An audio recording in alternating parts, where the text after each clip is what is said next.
మంత్రి నారా లోకేష్ నేడు విశాఖపట్నం అమరావతి నగరాల్లో పలు అభివృద్ధి విద్యా కార్యక్రమాల్లో పాల్గొననున్నారు.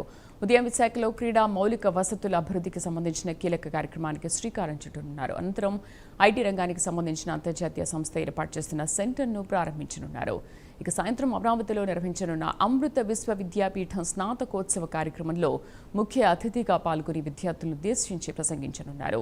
ఈ సందర్భంగా క్రీడలు, సాంకేతికత, ఉన్నత విద్యారంగాల్లో రాష్ట్ర ప్రభుత్వం తీసుకుంటున్న చర్యలను వివరించనున్నారు.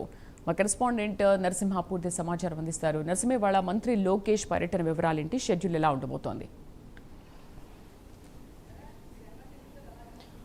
Thank you Sridevi. ఏదైతే ఒక్కరోజు పర్యటనలో భాగంగా కాసేపటి క్రితమే మంత్రి నారా లోకేష్ తాడేపల్లి నుంచి అయితే బయలుదేరి విశాఖ రానున్నారు. అదేవిధంగా విశాఖ ఏదైతే ఆంధ్ర యూనివర్సిటీ వద్ద ఏర్పాటు చేసిన హెలిప్యాడ్ వద్దకు అయితే ముందుగా తొలుత చేరుకుంటారు. అక్కడ నుంచి రోడ్డు మార్గాన ప్రముఖ క్రీడాకారిణి ఏర్పాటు చేసినటువంటి స్పోర్ట్స్ ఏదైతే బ్యాడ్మింటన్ స్పోర్ట్స్ ఏదైతే కేంద్రాన్ని అయితే ప్రారంభిస్తారు. అదేవిధంగా అనంతరము ఏదైతే సెంటర్ ఫర్ ఎక్సలెన్స్ అనే భవనాన్ని కూడా ఏదైతే పర్యటనలో భాగంగా ప్రారంభిస్తారు. అనంతరం రోడ్డు మార్గం కూడా మద్దిలపాలెంలో ఉన్నటువంటి ఐబిఎం కేంద్రాన్ని కూడా అదేవిధంగా మంత్రి నారా లోకేష్ చేతుల మీదుగా ప్రారంభిస్తారు. అనంతరము రోడ్డు మార్గం నుంచి కూడా ఈ ప్రారంభోత్సవాల అనంతరము కూడా మరలా ఆంధ్ర యూనివర్సిటీ వద్ద హెలిప్యాడ్ ఏర్పాటు చేసినటువంటి హెలిప్యాడ్ వద్దకు చేరుకొని తిరుగు ప్రయాణం అవుతారు.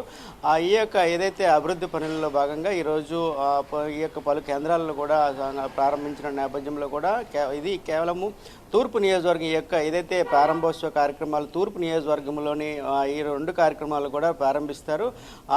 అనంతరం తిరిగి 1 గంటకు కూడా 1 గంట ప్రాంతంలో కూడా తిరిగి మంత్రి నారా లోకేష్ అయితే ప్రయాణం అవుతారని కూడా ఇప్పటికే అధికారులు వెల్లడించారు. మరికొద్ది సేపటి క్రితమే ఉండవల్లి నుంచి కూడా మంత్రి నారా లోకేష్ అయితే బయలుదేరినట్లు కూడా సమాచారం అందింది. అయితే ఈ క్రమంలో దీనికి సంబంధించి కూడా అధికారులు అయితే పూర్తిగా ఇప్పటికే ఏర్పాట్లు అయితే చేశారు.